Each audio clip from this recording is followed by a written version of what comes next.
mandrakarivany ry havana malala ny fahasoavana sy ny fiadanana avy amin'Andriamanitra ray sy Jesoa Kristy Tompo. Amen. Ny Genesis toko 7:1 ka hatramin'ny 5:10 no akantsika afatra amin'ity anio ity. Genesis toko 7:1 ka hatramin'ny 5:10. Amin'izao vanim-potoana iainantsika izao dia misy rivotra hafahafa mitsoka izay mitondra krizy ny fiombonana. Mitondra krizy ny fiombonana amin'ny alalan'ny disadisa sy ny ady saritaka izay mamotika ny tokantrano maro. Lasa miady lava ny mpivady ny sasany. Ary koa ny zanaka lasa tsy mifanaraka tsara amin'ny ray aman-dreny, ary mihitatra izany eo anivon'ny fiarahamonina, mifandrafy, misarabazana, mifanentsika ary tsy mifankahazo. Ary hatramin'ny firenena ry havana malala ahitana taratra an'izany zavatra zany, mifampiandany ny firehana ny toko politika maro samihafa, mifamitsitokotoko, misarabazana, miady eo an-trano. Ary amin'izao ankehitriny zao dia efa manomboka hiditra amin'ny fiangonana zany. Tsy mahagaga izany ry havana satria maninona? Raha jerentsika ity Genesis ity dia ny olombelona namboarin'Andriamanitra tamin'ny voalohany dia efa nahitana zany soratra retiny zany. Fa mipetraka amintsika ny fanontaniana, inona ary no mahatonga an'izany ady lava disadisa sy ady saritika izany? Mamaly ampahana amin'izany ity Genesis ity koa andeha jerentsika izany. Ny lohahevitra tsy angantsika dia hoe ny antony mahatonga ny disadisa sy ny ady saritaka ao anaty fiarahamonina. Voalohany dia ny tsy fankatoavana ny tenin'Andriamanitra. 1:12 no ahitantsika taratra an'izany. Vakiny amin'ny anaran'i Jesoa, ary hoy izy, iza moa no anambara taminao fa mitanjaka ianao? Efa nihinananao va ny hazo izay nandrarako anao tsy hihinananao? Izany hoe Andriamanitra tamin'ny voalohany dia efa niteny mazava tsara tamin'ny Adama, ny hazo rehetra any amin'ny saha dia azonao hohanina daholo, fa ny hazo fahalalana ny tsara sy ny ratsy aza hinananao. Fa amin'ny andro hinananao an'izany dia ho faty tokoa ianao. Eny Tompo, nanaiky soamantsara i Adama, ary tena ankitso-po no nanaikena an'izany, ary tena nitandrina izy. Kanefa ry havana malala, ny Satana dia ny asany mampahadino ny tenin'Andriamanitra izay noraisintsika. Koa ny teny hoe ny Satana no namitaka ka dia nihinana, dikan'izany i Satana no nampanadino ilay tenin'Andriamanitra tao anatiny. I Satana no nanaisitra ilay tenin'Andriamanitra tao anatiny i Adama, adino tanteraka izany.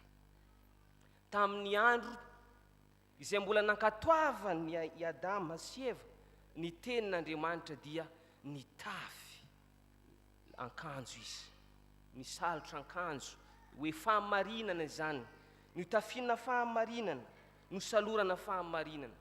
Fa rehefa nivadika tamin'Andriamanitra kosa izy, niesorony izany akanjo nitafiana izany fahamarinana izany, lasa nitanjaka izy, menatra, natahotra Andriamanitra izay namorona azy, ka lasa nihery ny tavan'Andriamanitra izy. Ohatran'izany nataon'ny olona mivadika amin'Andriamanitra, mandositra an'Andriamanitra. Ohatran'izany nataon'ny olona miray petsapetsa amin'ny Satana sy manao pakta amin'ny Satana, mandositry ny tavan'Andriamanitra izay Andriamanitra namorona azy dia ndosirana. Tahaka nataony ity i Adama sy Eva ity. Kanefa ry havana malala, Andriamanitra dia maneho amin'ny maha-Andriamanitra fitiavana azy. Mbola izy ihany no nidododona n'antro nandeha nitady ny olona izay nivily lalana mba hamonjena azy, ka niteny hoe aiza moa ianao tamin'ny Adama sy Eva. Tsy midika akory zany ry havana malala fa ny afina i Adama sy Eva dia tsy hitan'Andriamanitra, fa mba hahatonga azy ho tonga saina mba hanantona an'Andriamanitra. Izany no antony, izany fanontaniana napetraka Andriamanitra izany. Tsy sitrak'Andriamanitra ry havana malala no anafenantsika ny fahotantsika any ambadimbadika any tahaka nataony Adama sy Eva, fa tsy sitrapony ny ampahamenatra antsika ny ampiariary ny fahotantsika eo anatrehana. Tsy amin'ny olombelona tahaka anao ihany no anehoanao zany fahotanao zany, fa amin'Andriamanitra. Fa raha tsy asehontsika amin'Andriamanitra ny fahotantsika, tsy voavela eloka isika, dia asehoy eo anatrehan'Andriamanitra ny fahotanao. Tanisao daholo ny tsy fahatanterahanao rehetra, ary ankatoavy ny tenin'Andriamanitra fa na dia Jesosy Kristy ary ilay zanak'Andriamanitra dia nitandrina fantatra ny tenin'Andriamanitra. Dia izany mahatonga azy niteny ny haniko dia ny anao ny sitrapon'Andriamanitra. Inona ro hafatra ho antsika ry havana malala amin'izao andro iainantsika izao?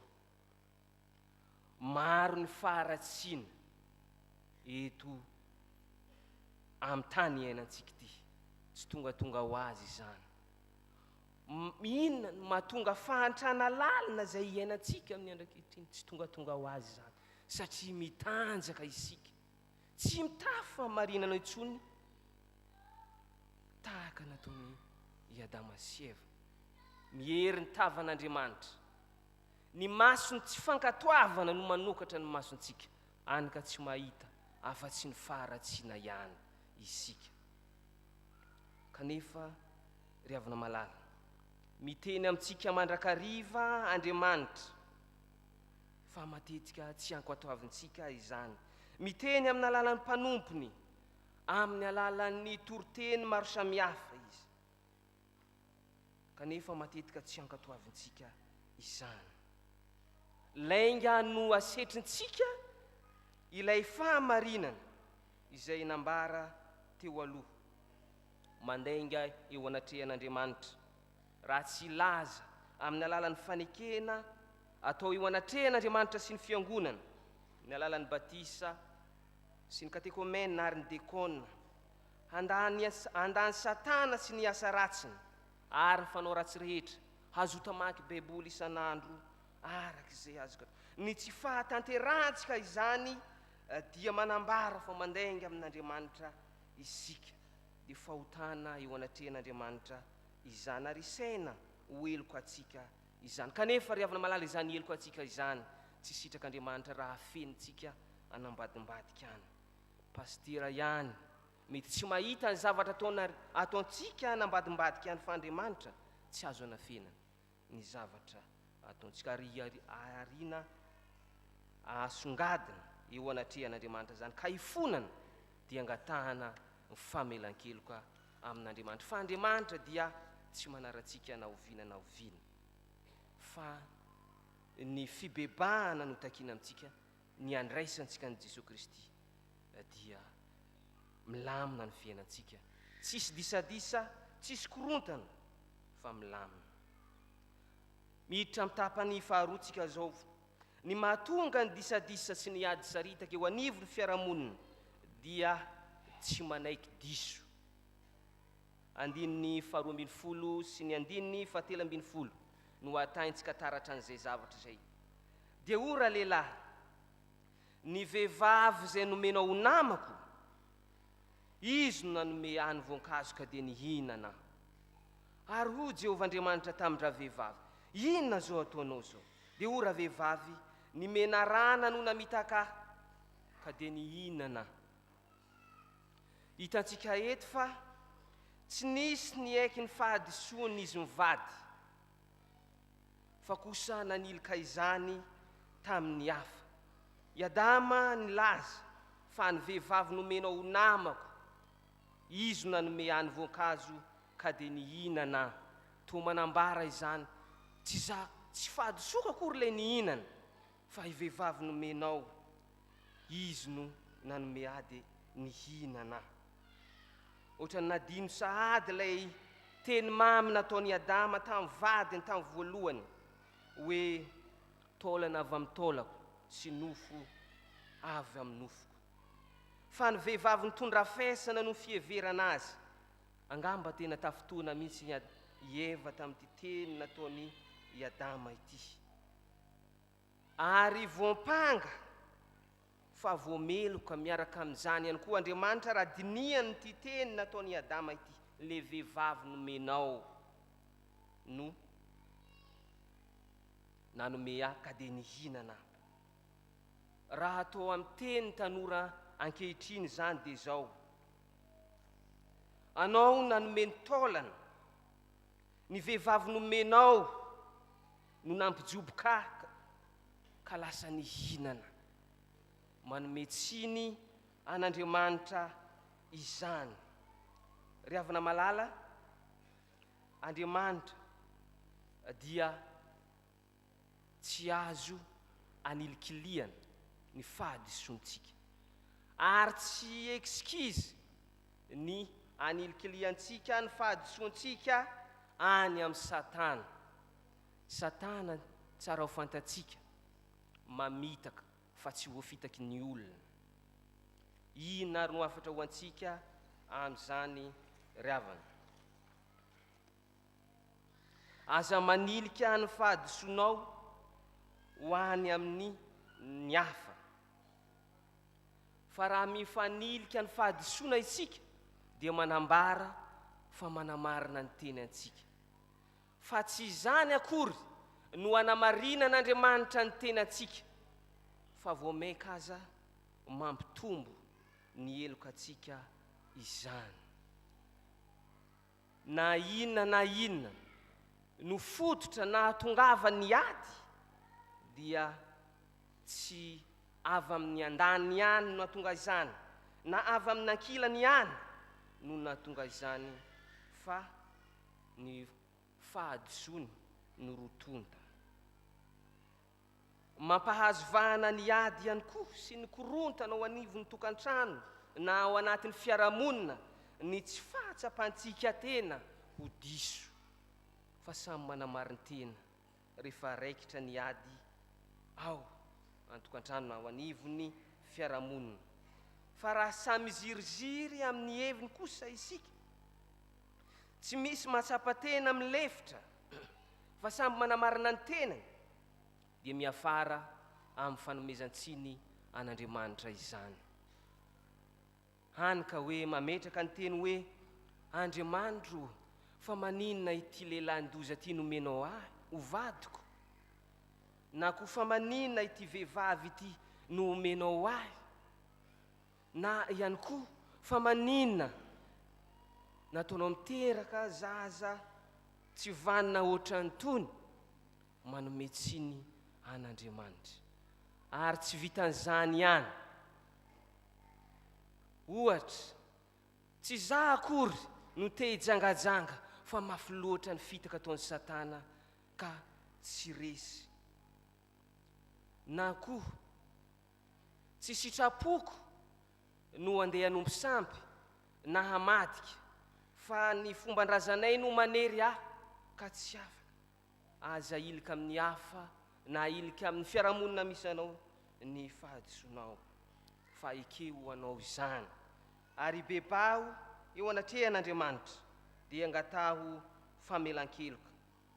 Andriamanitra ry havana malala dia efa nafoy ny zanany ho antsika, dia Jesosy Kristy Tompo, izay maty mba hamonjy ny hafa, hamonjy ny mpanota. Tsy mafoy antsika izy, na dia mpanota ary isika, na betsaka aza ny fahotantsika eo anatrehan'Andriamanitra, ka miafy na mihery ny tavan'Andriamanitra isika, fa ny Jesosy Kristy no afaka mampitafy atsika ilay fahamarinana, ka dia tsy mitanjaka akory isika fa mitafy fahamarinana ary marina eo anatrehan'Andriamanitra. Izany hoe Jesosy Kristy no solomaso ijeren'Andriamanitra atsika rehetrarehetra reo. Na hoe mpanota raha isika, raha jeren'Andriamanitra amin'ny solomaso dia marina isika. Jeren'Andriamanitra amin'ny alalan'i Jesosy Kristy isika dia marina isika. Fa ny angatana amintsika dia ny andraisana an' Jesosy Kristy ho tompo sy mpamonjy, ary ny bebantsika hialantsika amin'ny fahotana amin'izay rehetra tsy mifanaraka amin'ny sitrapon'Andriamanitra. Afatra anankiroa havana malala no anambara tamintsika anio: ny fototry ny disadisa sy ny aditsaritaka ho anivon'ny fiarahamonina na ao anatin'ny tokantrano dia avy amin'ny tsy fankatoavantsika ny tenin'Andriamanitra. Ny tenin'Andriamanitra izay miteny amintsika amin'ny alalan'ny toriteny sy ny baiboly eny an-tanantsika dia ankatoavy.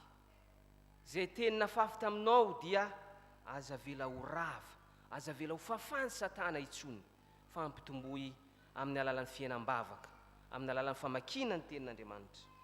Ary ny fototro ny disadisa sy ny aditsaritaka ho anivon'ny fiarahamonina ihany koa dia ny tsy fanakentsika ho diso, variana manome tsiny ho an'ny hafa, indrindra ho amin'ny mpitondra fanjakana, dia manameno ka diso tavahoatra mihevitra fa ho an'ny olo-tokana ny fahadisoana, fa hevero ny tenanao amin'Andriamanitra. Dia raha vao manameloka ianao dia meloka, dia mahatsapa diso, mahatsapa tompony andraikitra amin'ny fahadisoana izay mety ho andraisanao anjara. Dia ho an'Andriamanitra rery ny voninahitra ho antsika kosa ny fiadanany. Amen.